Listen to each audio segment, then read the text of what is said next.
ektarya man ang taniman ng palay sa Muñoz sa Nueva Ecija, marami pa ring magsasaka ang hanggang ngayon walang sariling lupa.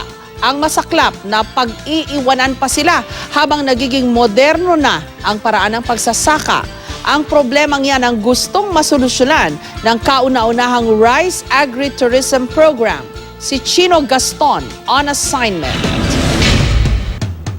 Dito sa Science City of Muñoz sa Nueva Ecija, malawak ang mga sakahan. Huwag na magdaka kung ang produkto rito, biyaya galing sa bigas. Tulad ng rice milk na ito, perfect daw kapartner ng kakanin.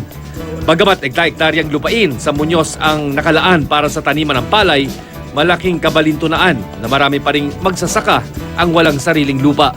Ngayong moderno na ang paraan ng pagsasaka, may posibilidad na matenga at mapag-iwanan ang mga magsasakang naghihintay ng lupang sakahan. Maraming machinery na pumapasok dito sa amin sa paggamit ng transplanter. Ang mas marami ay yung combine harvester. Medyo hindi tanggap yung paggamit ng combine harvester.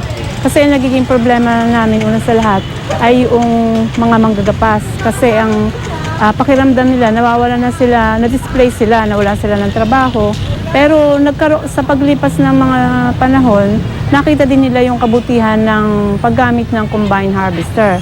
Upang tulungan ng mga magsasaka, naisip ng PhilRice na ilunsad ang kauna-unahang rice agritourism dito sa Muñoz.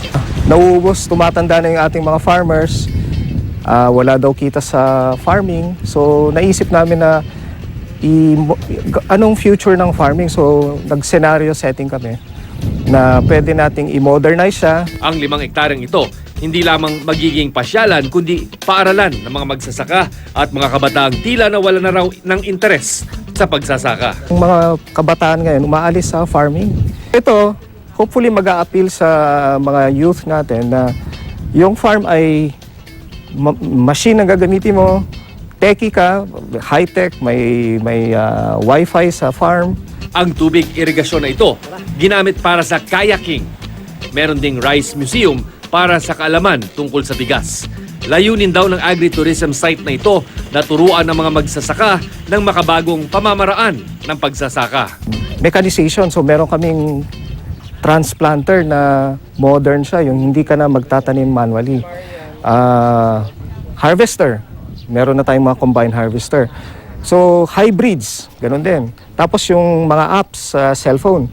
Ang drone, malaking tulong din daw sa pag-monitor ng mga pananim. Meron din kaming drone na pwede mong i-monitor yung field mo. Pag pinalipad mo yon, kunyari yung community, merong ganun, paikutan nila yung farm nila. At dahil madalas mapinsala ng bagyo ang mga pananim, so meron kami ditong floating garden. Para siyang garden pero naka-float siya kapag binabaha yung area nyo. So right now meron kami ditong tanim na pechay. So ideal siya para dun sa mga lugar na nasasubmerge pagka panahon ng tag-ulan. isa sa mga bumisita rito si Richard.